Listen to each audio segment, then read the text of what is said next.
Dryden एक poet, dramatist, literary critic, translator और play right थे। ड्राइडन ने लिटरेचर में बहुत इम्पोर्टेंट रोल अदा किया। यही वजह है कि 1668 में इसे शाही पोइट बनाया गया, मतलब पोइट लॉरिएट बना दिया गया था इसे। और शायद ये पहला पोइट लॉरिएट इंग्लैंड की हिस्ट्री में था। ड्राइडन ने अपने वर्क्स की वजह से इतनी पॉपुलैरिटी हासिल कर ली थी कि जिस एज में ये पॉपुलर हुआ वो एज रेस्टोरेशन एज की थी, मगर इस रेस्टोरेशन एज को ड्राइडन्स एज के नाम से जाना गया था।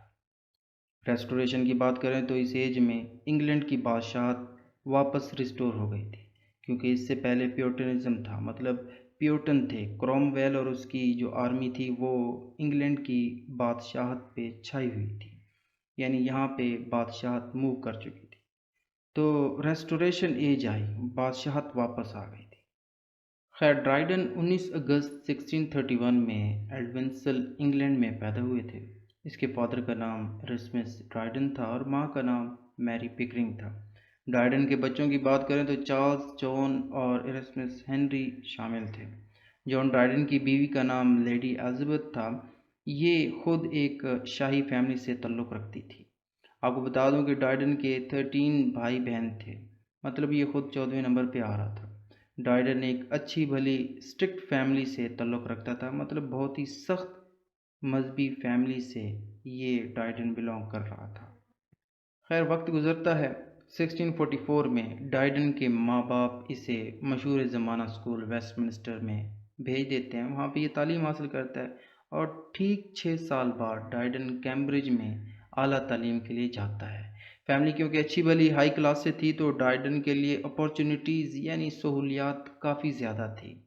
खैर, ड्राइडन ने अपना लिटरेरी कैरियर देखे ना, इस लिटरेरी कैरियर में या लिटरेरी दुनिया में जब इसने कदम रखा था, तो ये शुरू में तो इतना पॉपुलर नहीं था, लेकिन इसने ना 1658 में एक पोइम लिखी जिसका नाम हीरोइक स्टैंजास था, और इस पोइम से काफ़ी पॉपुलर हुआ था।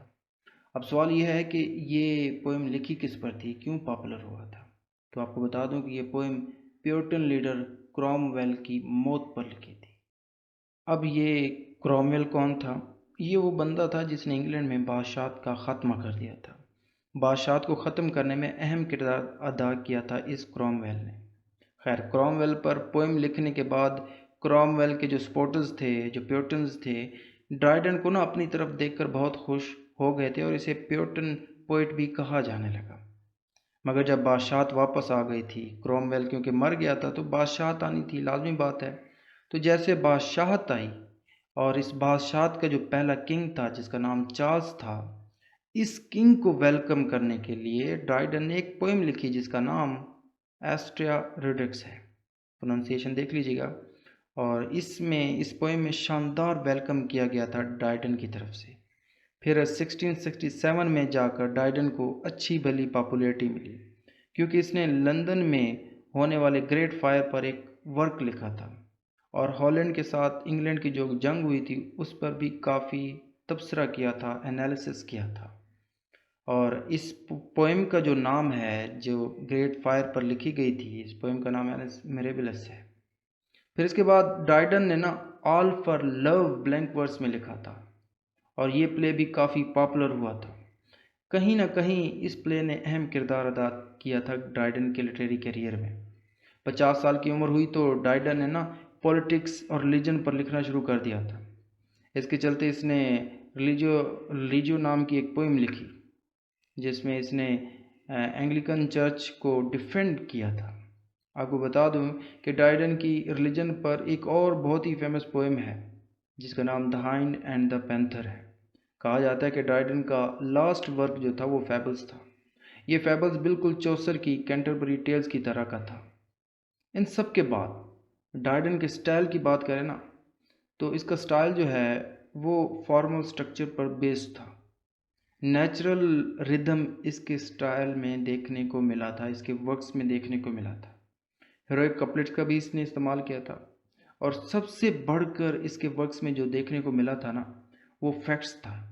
वो फैक्ट्स यानी हकायक इसके वर्क्स में काफ़ी ज़्यादा देखने को मिले। जैसे मैंने अभी बताया कि इसने एक नज़म लिखी the hind and the panther, और उसके बाद रिलीजियो नाम की पोएम लिखी। तो इसमें काफ़ी फैक्ट्स के साथ ये पोएम इसने लिखी। और उसके बाद हीरोइक स्टैंजाज भी लिखे, उसमें भी फैक्ट्स पर बात की। और बहुत सारे वर्क्स हैं जिसमें इसने फैक्ट्स को मद्देनज़र रखकर उस काम को किया था। खैर, हिस्ट्री में देखा जाए ना इस ग्रेट राइटर को, तो इस ग्रेट राइटर ने लिटरेचर में अपना एक नाम पैदा कर लिया था। और यही वजह है कि जैसे कि मैंने बताया कि रेस्टोरेशन एज को ड्राइडन एज के नाम से जाना जाता है, क्योंकि उस वक्त का बड़ा राइटर इसे समझा जाता था।